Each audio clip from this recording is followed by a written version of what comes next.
Bonjour les amis, quand on commence à avoir un petit peu des cheveux blancs, qu'on commence à prendre des rides, qu'on commence à prendre de l'âge, on se dit bien souvent qu'on ne comprend plus le monde dans lequel on vit. Eh bien, je vais vous en faire la confession, c'est ce qui est en train de m'arriver. Je me targue d'un tout petit peu connaître la politique, et en général, j'ai quand même suivi quelques campagnes. En général, quand un mec a des salles pleines, quand il réussit ses meetings, quand il suscite un enthousiasme, quand il a des dizaines de milliers, des centaines de milliers de vues sur ses vidéos, on considère que le mec, il est favori pour la présidentielle.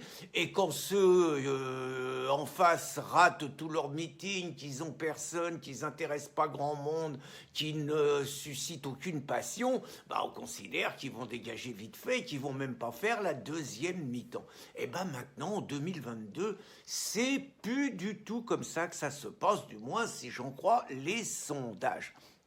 Parce qu'il y en a quand même un qui réussit tous ses meetings. Et j'ai regardé encore hier Éric Zemmour face devant 5 ou 6 000 jeunes. Franchement, c'était grandiose.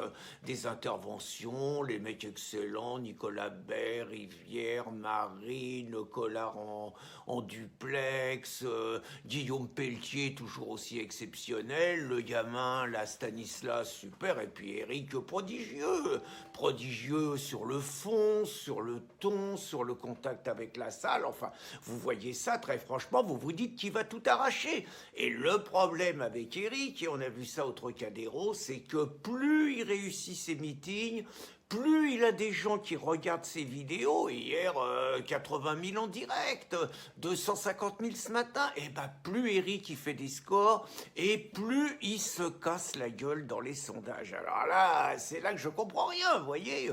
Ce matin, il y a un nouveau sondage, plouf, 8,5. Alors que de l'autre côté, Choupinet, et il est quand même un tout petit peu éclaboussé par un ensemble de scandales, bon, les cabinets conseils, Jérémy Cohen, Samuel Paty, la gestion de la crise sanitaire, enfin bon, tout est en train de lui péter dans la tranche. Il baisse pratiquement pas. Et alors Marine, là, je vous avoue, énorme énigme. Hier a fait un meeting à Perpignan, chez son ex Louis Alliot. Bon, 5000 personnes sur YouTube. La vidéo de Marine ce matin, à peine 20 000 ce matin sur son site. Vidéo d'Éric, 250 000. Et donc, plus Marine a fait une campagne, on va dire, qui déchaîne pas les foules, et elle, plus elle monte. Elle a atteint 24% ce matin. Et donc, ça y est, c'est plié, si on croit les sondages. C'est plié. Le deuxième tour, c'est Marine contre Choupinet. Et apparemment, Choupinet, il a chaud au trou-fignon. Donc, j'avoue, là, moi, c'est un peu comme les ricains. Vous voyez, les ricains, j'avais regardé la campagne, je voyais un truc, c'est que Donald, il remplissait les salles. Franchement, enthousiasme extraordinaire, 4 meetings par jour. Joe, il a passé la campagne terré parce qu'il avait peur d'attraper, pas la ch'touille, le Covid. Donc, Joe, il n'a pas fait campagne. Donald, il fait un truc, il fait une campagne, il est donné perdant par tous les sondeurs à 10% en dessous. Il fait une campagne le soir du premier tour, il est donné gagnant. Il a fait 10 millions malgré le fait qu'il ait été massacré pendant 4 ans, il fait 10 millions de voix en plus. Joe, donc, qui n'a pas bougé les fesses de toute la campagne, il est donné laminé, et d'un seul coup, hop, il bloque 6 bureaux de vote, il travaille pendant toute la nuit et tout, et le lendemain matin, Joe, il a 15 millions de voix en plus qu'Hillary. Et Joe est proclamé vainqueur, et tous les chefs d'État du monde entier, ils disent que Joe, il a gagné, ils le félicitent et tout, et il y a Dominion, il y a la machine à faire gagner les mondialistes qui a l'air d'être un tout petit peu mouillé dans le dossier. Alors, c'est vrai que je l'avoue, j'y comprends rien, mais je comprends plus rien, vous voyez, il y a plein de trucs. Une élue régionale, Isabelle Surpline, elle a super bien, elle dénonce un imam radical qui a des prêches haineuses, elle le dénonce, elle est mise en examen.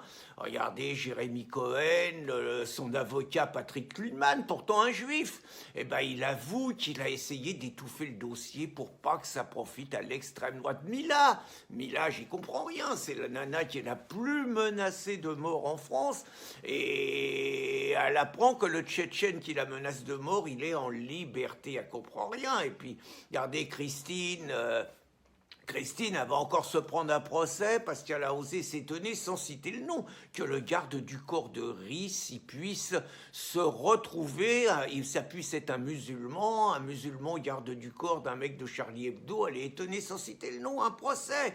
Puis regardez, Nick Conrad, pendait les blancs, relaxé en première instance, relaxé en cour d'appel, donc obligé d'aller en cassation, vous voyez. Donc c'est vrai que c'est un monde où je comprends plus rien. Et donc je me dis qu'en plus, Darmanin, il a pris les services de Dominion pour faire un petit peu le brassage, les calculs et tout sur la présidentielle. Donc, je vous avoue que j'en arrive à me poser des questions, des mauvaises questions, hein, mais je me les pose quand même. Hein.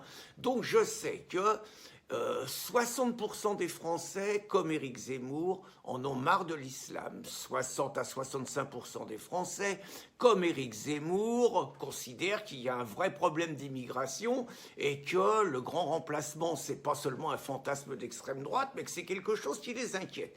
Donc, si je résume, il y a à peu près entre 60 et 70% des Français qui pensent qu'Éric Zemmour a raison dans son diagnostic. Il y aurait donc plus que 8,5% des Français qui seraient prêts à voter pour Éric Zemmour dimanche, si je crois les sondages. Hein.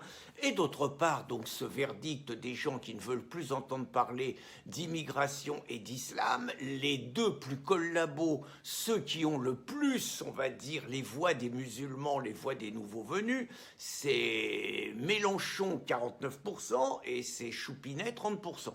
Hein, ils font à peu près 80% à eux deux. Donc j'en conclus que normalement, si je comprenais encore le monde dans lequel je vivais, normalement, il n'y a pas de problème, ces deux mecs-là, ils doivent être éliminés, puisque les 2/3 des personnes ne veulent pas entendre parler de la politique qu'ils mettent en avant. Et si j'en crois certains sondages, et la surprise du siècle qui pourrait nous tomber sur la tranche, on pourrait avoir un deuxième tour Macron-Mélenchon. Donc là, je suis obligé de devenir poète. Macron, Mélenchon, Dominion, élection, piège à couillon. Comme vous le voyez, je ne comprends plus rien au monde dans lequel j'évolue. Bonne journée les amis, et malgré tout, votez Éric dimanche.